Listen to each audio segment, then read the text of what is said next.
Hi, Assalamu alaikum. I am Dr. Nizamuddin Qasmi. As you know, I am a sexual disorders and infertility specialist working here at Saira Healthcare and Hijama Center, Barabanki Uttar Pradesh. देखिए, male infertility बहुत ही major problem है आजकल के scenario में।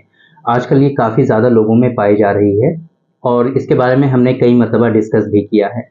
लेकिन कभी-कभी ऐसे कुछ कपल्स हमारे पास आते हैं, कभी-कभी कुछ ऐसे लोग भी हमारे पास आ जाते हैं कि जिनकी हिस्ट्री को देख करके, जिनके बारे में सुन करके हमें खुद भी काफ़ी ज़्यादा अफसोस होता है कि उन्होंने काफ़ी जगह जगह ट्रीटमेंट करा लिया होता है, बहुत ज़्यादा वो लोग मायूस हो चुके होते हैं और फिर उनकी हिस्ट्री को देखने के बाद बहुत ज़्यादा कहीं न कहीं हमें खुद भी बहुत अफसोस होता है उनके बारे में जान करके कि वो कितना परेशान हो चुके हैं और वो अपनी ज़िंदगी में कितना डिस्टर्ब होते हैं। ये सारी चीज़ें जानने के बाद बहुत ही दुख होता है उनकी हिस्ट्री को जानने के बाद। तो आज की इस वीडियो में बेसिकली हमारा मकसद ये है आप लोगों को बताने का, क्योंकि इस तरह के जो पेशेंट आते हैं वो काफ़ी ज़्यादा जो है वीडियोस भी देखते हैं, पढ़े लिखे भी होते हैं, वेल एजुकेटेड होते हैं, तो वो लोग पढ़ते भी हैं इसके बारे में, है ना? तो वो कहीं न कहीं ये जानने की कोशिश करते हैं बार-बार कि आखिर मुझे ये परेशानी क्यों हुई? मुझे ये परेशानी क्यों हुई है? अच्छा, दिक्कत ये है कि वो लोग इन्वेस्टिगेशन काफ़ी कम लेकर के आते हैं या काफ़ी ओल्ड इन्वेस्टिगेशन लेकर के आते हैं। 3-4 साल पुराने इन्वेस्टिगेशन हैं, तो उस पर एक डिसीज़न बना पाना, डिसीज़न मेकिंग करना थोड़ा-सा डिफ़िकल्ट होता है। तो उनको न्यू इन्वेस्टिगेशन एडवाइस किए जाते हैं और उसके बाद उनको कुछ बताया जा सकता है कि आपके अंदर बेसिकली ये परेशानी इस वजह से या इन कारणों से है। तो आज की इस वीडियो में हम कोशिश ये करने वाले हैं कि आप लोगों को बताएं कि बेसिकली ये मेल इनफर्टिलिटी क्यों होता है, मेल इनफर्टिलिटी क्या होती है, कितनी कॉमन है मेल इनफर्टिलिटी, कितने लोगों में ये होती है ना? इसी तरीके से इसके सिम्टम्स क्या आते हैं और ट्रीटमेंट के ऑप्शंस क्या हैं, ये सारी चीज़ें आज की इस वीडियो में हम डिस्कस करने वाले हैं। तो देखिए, मेल इनफर्टिलिटी के बारे में आप पहले ये समझ लीजिए कि ओवरऑल हम इनफर्टाइल कपल की बात करते हैं। तो आजकल का जो सिनेरियो है, आजकल का जो रेशियो हम देख रहे हैं, तो आम तौर पे जो अगर हम बात करें 7 कपल्स की अगर हम 7 लोगों की बात करें, तो उनमें से एक कपल को इनफर्टिलिटी होती है। ठीक है? 7 में से एक कपल ऐसा होता है जो इनफर्टाइल होता है। आम तौर पे ये डेटा निकल के आता है सामने। तो अब ये जो 7 लोगों में से एक लोग इनफर्टाइल हैं, उनमें से मोर देन 50% लोगों में कहीं ना कहीं जो पार्शियल कोज होता है इनफर्टिलिटी का, वो मेल इनफर्टिलिटी में पाया जाता है। तो ये आप डेटा एक समझ गए होंगे कि आप ये समझ लीजिए कि 14 लोगों में से दो लोगों को क्या होगी, इनफर्टिलिटी होगी और उनमें से एक लोग को क्या होगा कि मेल इनफर्टिलिटी होगी। 14 लोगों में से एक लोगों को मेल इनफर्टिलिटी होगी। ये एक डेटा है, समझ लीजिए कि काफी अच्छे से इस तरीके से आप इसको समझ सकते हैं कि कितना कॉमन हो चुका है आजकल का ये जो पूरा सिनेरियो है, इसमें अगर देखा जाए तो मेल इनफर्टिलिटी इतना ज्यादा कॉमन है। बेसिकली ये होती क्या है इनफर्टिलिटी की अगर हम बात करें, तो हम कब कहेंगे कि ये इनफर्टिलिटी है और कब कहेंगे कि इनफर्टिलिटी नहीं है। फॉर एग्जाम्पल, एक कपल ने लगातार 1 साल या इससे भी ज्यादा फ्रीक्वेंटली सेक्सुअल इंटरकोर्स किया, वो भी प्रोटेक्टेड किया, यानी कि उन्होंने कोई प्रोटेक्शन नहीं लिया, कंडोम का इस्तेमाल नहीं किया, बिना कंडोम के उन्होंने 1 साल या इससे ज्यादा उन्होंने ट्राई किया कि उनको बच्चा कंसीव हो जाए, बेबी कंसीव हो जाए, लेकिन इतनी कोशिश के बावजूद भी उनके यहाँ कामयाबी नहीं मिली और उनको बच्चा नहीं हुआ और उनकी वाइफ कंसीव नहीं हुई। तो फिर ऐसी सूरत में हम इसको इनफर्टिलिटी के जुमरे में रखते हैं। ये हो गई इनफर्टिलिटी, है ना? कि अगर 1 साल से ज्यादा अनप्रोटेक्टेड सेक्सुअल इंटरकोर्स हुआ है, फ्रीक्वेंटली हुआ है, लेकिन इसके बावजूद भी उनके अंदर उनकी जो वाइफ है वो कंसीव नहीं हुई है, तो फिर ऐसी सूरत में उसको हम लोग इनफर्टिलिटी के जुम्मे में रखते हैं।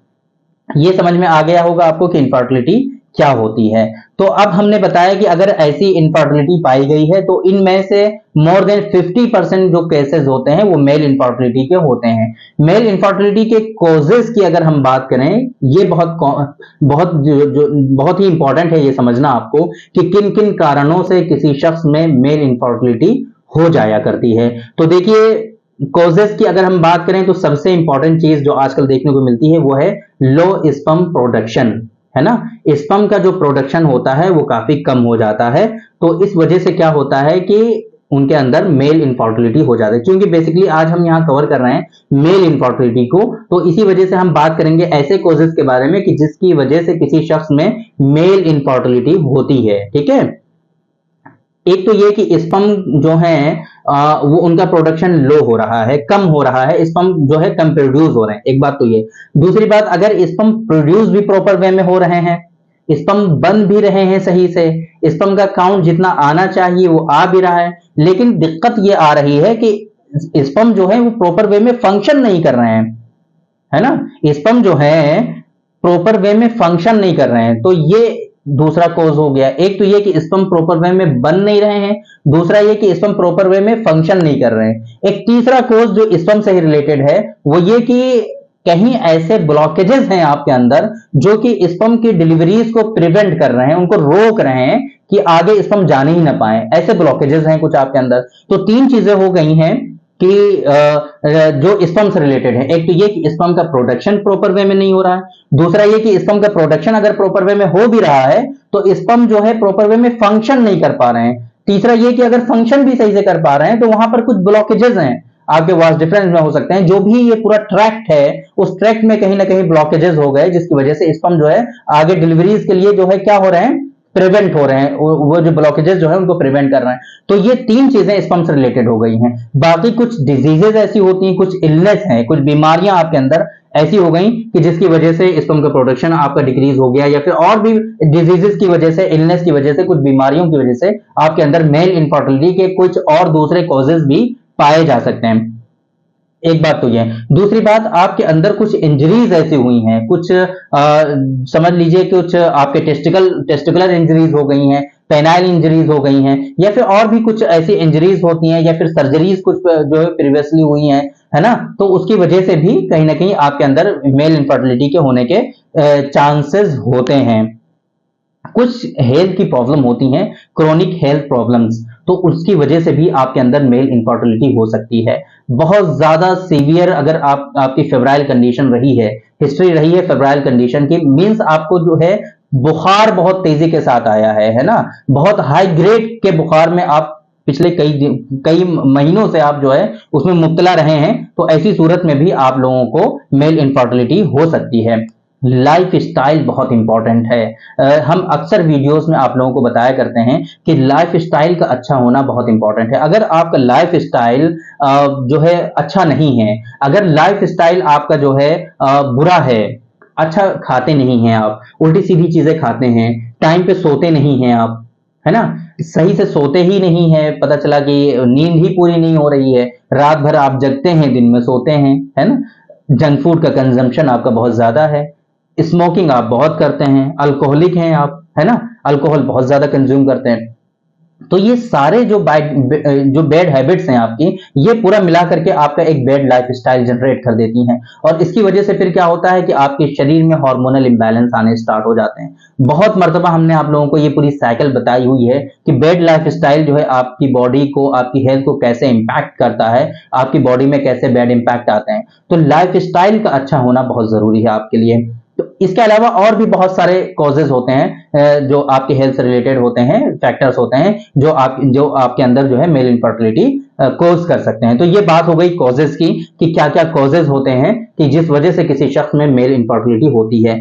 आप लोगों को समझ में आया होगा होपफुली कि क्या कॉजेज हैं। अगर हम सिम्टम्स की बात करें कि अगर किसी शख्स में मेल इनफर्टिलिटी है तो उसकी वजह से क्या क्या सिम्टम्स आएंगे, क्या क्या निशानियां और अलामात उसकी बॉडी में आएंगी कि जिससे उसको पता चल जाए कि हमारे अंदर मेल इनफर्टिलिटी आ रही है। आप लोगों में से जिन लोगों ने हमसे कंसल्ट किया है ऑनलाइन या फिर हमारे यहाँ आप आए हैं, विजिट किया होगा हमारे सेंटर पर, तो आप लोगों ने देखा होगा कि जब हम आपसे हिस्ट्री लेते हैं, आपसे जब हम आपके बारे में कुछ क्वेश्चंस करते हैं, तो फिर बहुत सारे पेशेंट को हम ये बताते हैं कि आपकी हिस्ट्री से हमें ऐसा लगता है कि आपके अंदर इनफर्टिलिटी भी हो सकती है।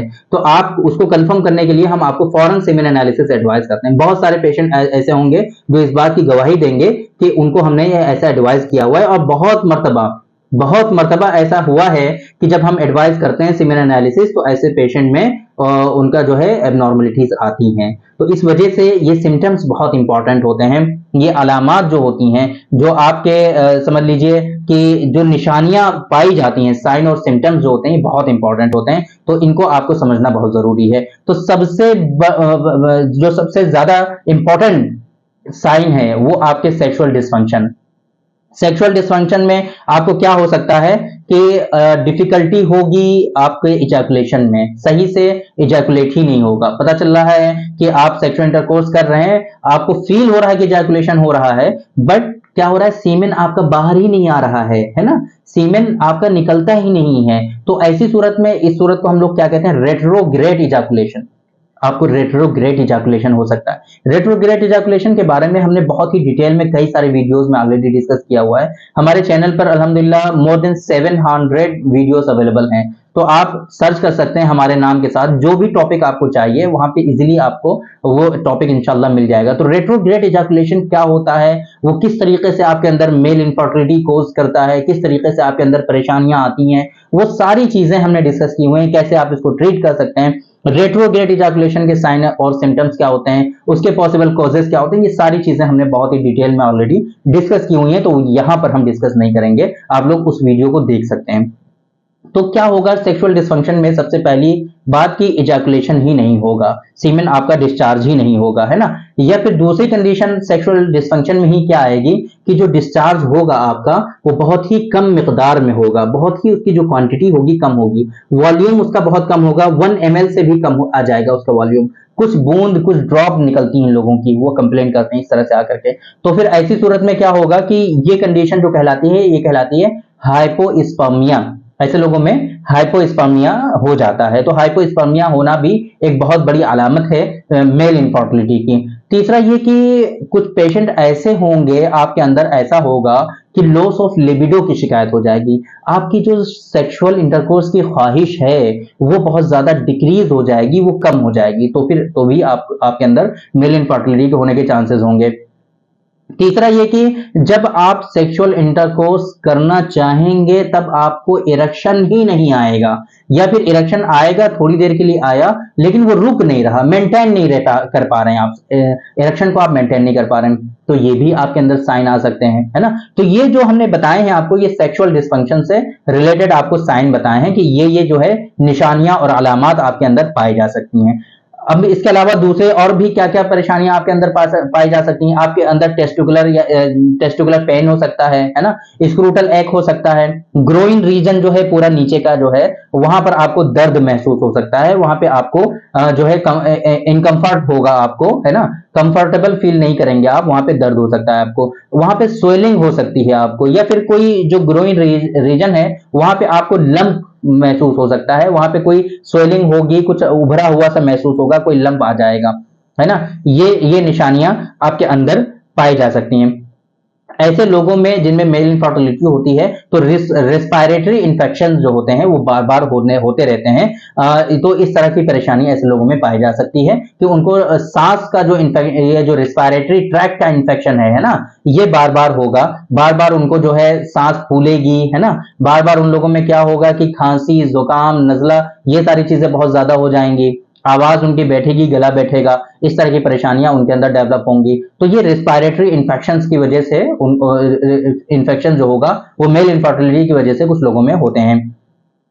एबनॉर्मल जो है उन लोगों में अंदर क्या हो जाएगा कि ब्रेस्ट ग्रोथ, ये जो यहाँ पे जो ब्रेस्ट है, जो छाती है, ये उनका साइज उनका बढ़ने लगेगा। मोस्टली इस कंडीशन को हम लोग गायनेकोमेस्टिया के नाम से जानते हैं, और ये प्रोलैक्टिन हार्मोनल इंबैलेंस की वजह से होता है। प्रोलैक्टिन का जो लेवल है वो काफी ज्यादा हाई हो जाता है। प्रोलैक्टिन का लेवल जब हाई होता है तो उसकी वजह से टेस्टोस्टेरोन जो है आपका, एस्ट्रोजन आपका, वो डिक्रीज हो जाता है, वो हार्मोनल इंबैलेंस काफी ज्यादा इसके अंदर हो जाता है। तो उसकी वजह से भी ये भी एक अलामत है कि मेल इनफर्टिलिटी होती है। मेल इनफर्टिलिटी जिन लोगों में होती है तो उन लोगों में फेशियल हेयर, ये जो ब्रेस्ट के छाती के जो हेयर होते हैं, ये सारे जो हैं काफी कम हो जाते हैं। हेयर जो है उनके अंदर हेयर ग्रोथ काफी कम हो जाती है। इसी तरीके से उन लोगों में सीमेन एनालिसिस कराते हैं जब हम, तो स्पर्म काउंट उन लोगों का कम आता है। तो ये कुछ अलामात बताई हमने आपको कि अगर आपके अंदर सेक्सुअल मेल इनफर्टिलिटी है तो मेल इनफर्टिलिटी की वजह से आपके अंदर क्या क्या अलामात और निशानियां आएंगी। हमने मेनली डिस्कस किया कि इनफर्टिलिटी क्या होती है। सबसे पहले हमने आपको बताया कि इनफर्टिलिटी क्या होती है, फिर हमने बताया कि उन इनफर्टिलिटी के केसेस में से मेल इनफर्टिलिटी कितना ज्यादा होता है, फिर हमने बताया आपको कि मेल इनफर्टिलिटी के पॉसिबल कॉजेज क्या हैं, किन किन वजूहात और कारणों की बिना पर किसी शख्स में मेल इनफर्टिलिटी होती है, ये हमने डिस्कस किया है। इसके बाद हमने आपको सिम्टम्स बताएं कि अगर किसी शख्स में मेल इनफर्टिलिटी होगी, उसके उसके अंदर मेल इनफर्टिलिटी होगी तो फिर उसके अंदर क्या क्या अलामात और सिम्टम्स आएंगे। देखिए मेल इनफर्टिलिटी जो है ये काफी ज्यादा डिप्रेसिव चीज है, काफी ज्यादा स्ट्रेसफुल चीज है। वजह क्या है कि इसका बहुत अच्छा ट्रीटमेंट आज तक कोई अवेलेबल नहीं है, और दूसरी बात कि जो ट्रीटमेंट करने वाले लोग हैं बहुत अच्छे, कह सकते हैं कि बहुत अच्छे लोग अवेलेबल नहीं हैं। स्पेशली हम बात कर रहे हैं आयुष की। आयुष के जो डॉक्टर्स होते हैं मोस्टली वो एलोपैथ में प्रैक्टिस करते हैं, तो इस वजह से यहाँ पर जो हर्बल, जो एक तरह से इसका जो सक्सेसफुल ट्रीटमेंट होता है वो उनके यहाँ मिसिंग होता है। वो लोग उसके बारे में जान नहीं पाते हैं, पढ़ते नहीं है सही से, वो लोग ध्यान नहीं देते हैं, तो इस वजह से वो लोग उसको ट्रीट नहीं कर सकते। कुछ लोग इसमें आम तौर पे ये जो आयुष की प्रैक्टिस है, चाहे वो आयुर्वेद हो या यूनानी हो या फिर होम्योपैथ हो, सिद्धा है ना, तो इस तरह की जो पैथीज हैं ये आज तक ये पूरी इंडस्ट्री ऐसे लोगों से ऑक्युपाइड है जो अनप्रोफेशनल हैं, जिन्होंने इसकी डिग्रियां भी हासिल नहीं की हैं, जिन्होंने इसकी पढ़ाई भी नहीं की है। हमारे पास पेशेंट जब बेचारे आते हैं बहुत ज्यादा, ये समझ लीजिए वो इस कदर रोते हैं आकर के कि हमें बहुत अफसोस होता है। उनकी हालत को देख करके ये समझ लीजिए कि हमारा दिल भी रोने लगता है, लेकिन हम क्या कर सकते हैं। पहले जब वो ट्रीटमेंट कराते हैं तब इसके बारे में वो लोग गौर नहीं करते कि हम किसके पास ट्रीटमेंट करा रहे हैं, कहाँ हम ट्रीटमेंट करा रहे हैं, क्या ये इसके लिए एलिजिबल हैं कि ट्रीटमेंट कर पाए या नहीं कर पाए। बाद में जब वो काफी ज्यादा टाइम अपना, काफी ज्यादा मनी जब वेस्ट कर चुके होते हैं, तब वो उनको ख्याल आता है कि हम गलत जगह चले गए हैं। उसके बाद जब वो हमारे पास आते हैं या किसी क्वालिफाइड डॉक्टर के पास जाते हैं, तब जाकर के उसकी कंप्लेंट करते हैं और उनको बुरा भला कहते हैं। तो ये अच्छी बात नहीं है। आप लोगों को पहले ध्यान देना चाहिए कि आप ट्रीटमेंट कहाँ करा रहे हैं, किससे करा रहे हैं, अपनी हेल्थ को आप किसके हाथों में दे रहे हैं, ये चीज आपको ख्याल करनी चाहिए। आप लोग पढ़े लिखे वेल एजुकेटेड होते हैं। अक्सर पेशेंट हमारे पास जो इनफर्टिलिटी के आते हैं मोस्टली पेशेंट अच्छे खासे पढ़े लिखे होते हैं, वेल क्वालिफाइड होते हैं, अच्छी खासी पोस्ट पर होते हैं, अच्छी खासी उनकी जॉब होती है। उसके बावजूद भी ये लोग ट्रीटमेंट ऐसी उल्टी सीधी जगहों पे कराते रहते हैं, बाद में आकर के उनको उल्टा सीधा कहते हैं, तो ये थोड़ा सा नामुनासिब लगता है हमें। प्लीज आप लोग इन चीजों को समझें और इन चीजों को समझने की कोशिश करें कि अगर आपको इस तरह की परेशानी है, अगर आपको मेल इनफर्टिलिटी है, तो फिर ये कंडीशन यूनानी सिस्टम में अल्हम्दुलिल्लाह बहुत ही आसानी से ट्रीटेबल है। यूनानी सिस्टम ऑफ मेडिसिन का जो कॉन्सेप्ट है ट्रीटमेंट का, जो लोग उससे वाकिफ हैं, जो लोग यूनानी में प्रैक्टिस करते हैं सही से प्रॉपर वे में, जिन्होंने स्टडी की है प्रॉपर वे में, जो लोग रजिस्टर्ड डॉक्टर्स हैं, वो लोग इसके बारे में जानते हैं। तो बराए मेहरबानी अगर आपको कोई इस तरह की परेशानी है, मेल इनफर्टिलिटी है, तो आप इधर उधर ना भटकें, आप डायरेक्टली किसी रजिस्टर्ड डॉक्टर के पास जाकर के अपनी हेल्थ के बारे में डिस्कस करें। जो इन्वेस्टिगेशन रिक्वायर्ड है वो आप इन्वेस्टिगेशन कराइए और प्लीज थोड़ा सा टाइम दीजिए। ये चीजें ऐसी नहीं है कि आपके महीने 2 महीने में बिल्कुल ठीक हो जाए, क्योर हो जाए। थोड़ा टाइम टेकन ट्रीटमेंट होता है। कभी कभी ऐसा होता है कि जब आप ट्रीटमेंट लेने लगते हो, आपको आपके अंदर काफी इंप्रूवमेंट दिखने लगता है और काफी नॉर्मल जो है इस पर पहुंचने भी लगते हैं, लेकिन बीच में किसी दूसरे कॉज की वजह से, बीच में ही ट्रीटमेंट के बीच में ही कोई दूसरा कॉज आ जाता है ना। कोई इंफेक्शन आपके बॉडी में आ सकते हैं, कोई एंटीबॉडी आपके अंदर प्रोड्यूस हो सकता है ना, तो उसकी वजह से आपका स्पर्म काउंट फिर से कम हो जाता है। तो ऐसे निश्चय जो है आप निराश ना हो, है ना, आप जो है परेशान ना हो, मायूस ना हो, ये बहुत इंपॉर्टेंट है। और तीसरी बात, आप जब किसी डॉक्टर, देखिए ट्रीटमेंट स्टार्ट करने से पहले आप डॉक्टर के बारे में तफ्तीश करिए।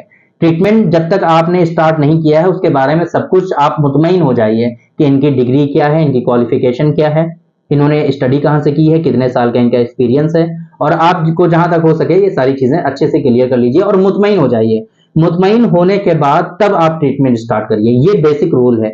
लेकिन अगर आप ट्रीटमेंट स्टार्ट कर दे रहे हैं तो फिर अब आप डॉक्टर पे आप अपने भरोसा भी करिए थोड़ा सा, और इस भरोसे के साथ, इस उम्मीद के साथ ट्रीटमेंट आप करिए कि इंशाल्लाह डॉक्टर साहब जो ट्रीटमेंट दे रहे हैं हमें, इंशाल्लाह इससे मुझे आराम हो जाएगा। और डॉक्टर साहब से आप टाइम टू टाइम जो है कंसल्ट करते रहिए, मिलते रहिए, जिस तरीके से वो फॉलो अप के लिए आपको बुलाते हैं उनसे मिलते रहिए। उसके बाद फिर आपको जो है शक नहीं करना चाहिए ज्यादा, है ना। बहुत ज्यादा तफ्तीश बार बार ये दिल में जो है आपके जहन में चलता रहे कि पता नहीं ठीक होगा कि नहीं होगा, और बहुत परेशान हो गए हैं, स्ट्रेस में जा रहे हैं, बिल्कुल एंजाइटी हो गई है आपको इसकी वजह से, तो ये चीज मुनासिब नहीं है। जो ट्रीटमेंट आप ले रहे हैं इसमें आपकी हेल्थ का सही रहना बहुत इंपॉर्टेंट है, आपकी हेल्थ का जो है परफेक्ट होना बहुत जरूरी है। तो इस वजह से इन बातों का आप ख्याल रखिए और सही से इसका ट्रीटमेंट करिए। उम्मीद करते हैं कि आप लोग इन बातों को समझेंगे। और मैं आपको बता दूं कि ये जो कंडीशन हमने बताई हैं, आमतौर पे ब्लॉकेज को अगर हम हटा दें सिर्फ, है ना, अगर ब्लॉकेजेस का, अगर कोज मेल इनफर्टिलिटी का ब्लॉकेजेस हैं तो फिर उसका तो ट्रीटमेंट, आप उसके ट्रीटमेंट के लिए आपको सर्जरी करानी पड़ेगी। लेकिन अगर अदर देन ब्लॉकेजेस जो भी इश्यूज हैं, जो भी कॉजेज हैं, इन सब का सक्सेसफुल ट्रीटमेंट अल्हम्दुलिल्लाह यूनानी सिस्टम ऑफ मेडिसिन में हो जाता है, हर्बल और नेचुरल मेडिसिन के थ्रू। तो आप एक मरतबा इसको जरूर ट्राई करें और सक्सेसफुल ट्रीटमेंट लेने की कोशिश करें। तो उम्मीद करते हैं कि आप लोगों को इस वीडियो से बेनिफिट होगा और इसके बारे में आप लोग जान गए होंगे। तो थैंक यू वेरी मच, बहुत बहुत शुक्रिया आपका। आज की इस वीडियो में इतना ही। इंशाल्लाह कल फिर मुलाकात होगी आपसे एक दूसरी वीडियो में, हम डिस्कस करेंगे आपसे एक दूसरे टॉपिक पर। तब तक के लिए आप हमें इजाजत दीजिए। अस्सलाम वालेकुम।